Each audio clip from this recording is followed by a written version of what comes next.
The House is resumed. Kia ora tātou nō reira te whare i ngā iwi, i ngā rio, i ngā hawe whā, tēnā koutou, tēnā koutou, tēnā koutou katoa. Kia ora. Good evening, honourable members. Now, prior to the adjournment or the suspension at 6 o'clock for the dinner adjournment, there was a debate on the second reading of the Land Transport, Road Safety and Other Matters Amendment Bill. It is resumed. I now seek the call from the next speaker. I call the Honourable Member Darian Fenton. Thank you very much, Mr. Speaker, and thank you so much for pronouncing my name correctly. It's very, very nice. But may I also take the opportunity to congratulate you, Mr. Speaker, in your new role. And we know that you're going to be fantastic. You've done this before. We have great faith in your ability to be fair to all of the members in this House. Thank you. You can, but however, to the matter at hand, I'm very pleased to take a call in the second reading of the Land Transport, Road Safety and Other Matters Bill 2010. Now, Labor supports the majority of this bill because there's much that is good in it. We support a zero limit for repeat drink drivers, the alcohol interlocks for repeat offenders, the tightening of work time requirements for truck drivers, and the doubling of the minimum prison time for drugged or reckless driving causing death.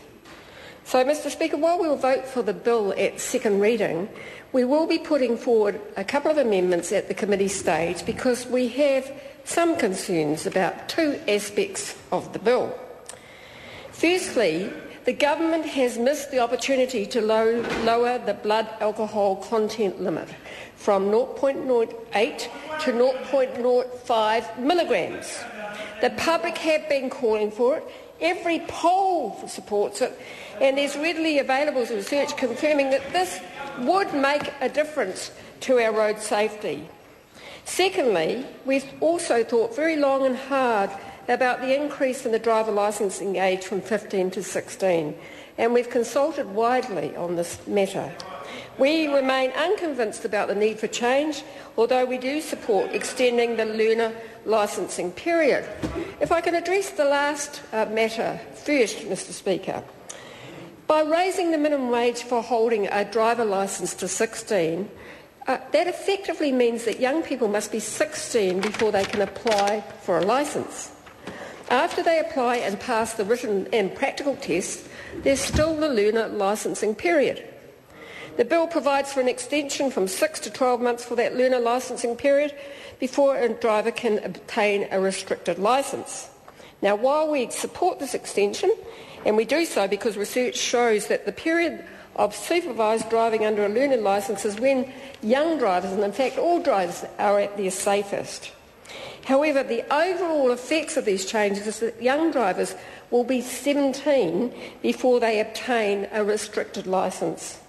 Now, we have some difficulties with this because we have seen no evidence that raising the age will reduce accidents for 15-year-olds. Now, let me make it very clear, let me put on the record that Labor, along with most New Zealanders, is concerned about our high teenage crash rate. New Zealand's road death rate for 15 to 17-year-olds is the highest in the OECD, and our road death rate for 18 to 20-year-olds is fourth. So no one wants to see our young people dying unnecessarily in horrific road crashes. But we found no research that attributes this high rate to the age at which they are able to begin their driver licensing process and education process. There's no clarity about whether it's age, lack of experience or lack of supervised driver training that is causing the problems. What we do know is that the greatest risk for young drivers is during their first 6 months of driving independently. Now, this indicates to me that it's a lack of experience rather than the driver licensing age that is the problem.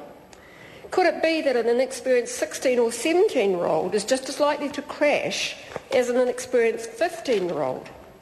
Of course we support young drivers learning to drive well through proper supervision and driver education, but the approach this bill takes is the low-hanging fruit approach that this government is very, very fond of. The danger that we see with this bill and this provision, Mr Speaker, is that we are simply shifting the problem from one age band to another. Driving politics among the young is shown to occur when they shift from the restricted period to being unsupervised. Now, there is a popular perception, there's no doubt about it. Everybody thinks if you pick on the young, you go after them with the driving ages, it's going to fix all the problems. And the government does want to be seen as taking action. Sadly, it is young drivers and communities who are going to pay with this provision. So, lowering the driving licensing age will have impacts on rural communities and on young workers and students who need to drive or work or study. And perhaps Mr Paul Quinn should have sat in on some of the Select Committee hearings where rural New Zealand, federated farmers, young workers came along and expressed their real concerns about the impracticalities of lowering the driver licensing age. And let me just emphasise that. It is about the driver licensing age. It's not about the age at which you can drive. You can't drive at 15. You can apply to become a licensed driver. The second issue I want to address, Mr Speaker, is the blood alcohol content limit. Now, we are deeply disappointed that the bill fails to deal with lowering the adult blood alcohol content limit from 0.8 to 0.5. We all know that alcohol is involved in a significant number of vehicle crashes that result in death and injury. The loss of life, personal suffering and cost are enormous and preventable burden on our society. The Minister, Stephen Joyce, had the opportunity to do something about this in this bill, but actually he's kicked it for touch. The Select Committee was aware of the concerns because we heard, and I was on the Select Committee, from submitter after submitter, that this was an opportunity to address something that we will say, and in fact the Minister's own advice says, will save 17 to 35 lives every year. The regulatory impact statement from the Ministry of Transport on the Safer Journey strategy gives very clear advice to the government on this matter. They say currently alcohol-impaired driving is one of the main causes of serious road crashes. In 2009, alcohol contributed to 33% of fatal crashes and 21% of serious injury crashes. Crashes involving alcohol resulted in 137 deaths, 565 serious injuries and 1,725 minor injuries at an estimated social cost of $875 million. $875 million. So road crashes, with and without alcohol, place a substantial burden on our economy and the health sector, and they lower the quality of life of many New Zealanders. The annual social cost of road crashes in New Zealand is approximately $3.8 billion. Drink driving is a significant contributor to this social cost and one of the main causes of serious road crashes. Now, the advice to the government on the Safer Journeys strategy from his own ministry was if the government lowered the adult drink drive limit from blood alcohol content 0.08 to 0.05, and if they also lowered the youth drive limit from 0.03 to 0 and introduced infringement penalties for the proposed excess BAC offences, then these actions could save between 17 and 35 lives and prevent between 363 and 729 injuries each year, let alone the millions of dollars that it would save our communities. Now, there is an extensive body of research. I know the Minister is saying, well, we need New Zealand research, but actually the research is there. It concludes that the impairment starts at a very low blood alcohol blood content, and the vast majority of drivers are affected or impaired at a level of 0.05, with significant impairment at 0.08. And in fact, the Minister tested that out, didn't he?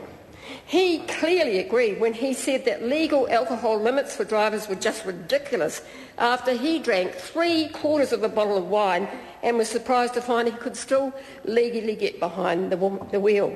Labor offered an out to this government. We put forward a members' bill that would deal with this issue. It was a face-saving offer to the government. We're prepared to work with the government on this issue, but they have chosen not to. They have chosen not to, Mr Speaker. This is an issue of public safety on our roads. This is an issue of saving lives, preventable deaths on our roads. It's not a game here. We're talking about real people whose families and others will be affected. This government has chosen to do nothing about that issue. I call the honourable member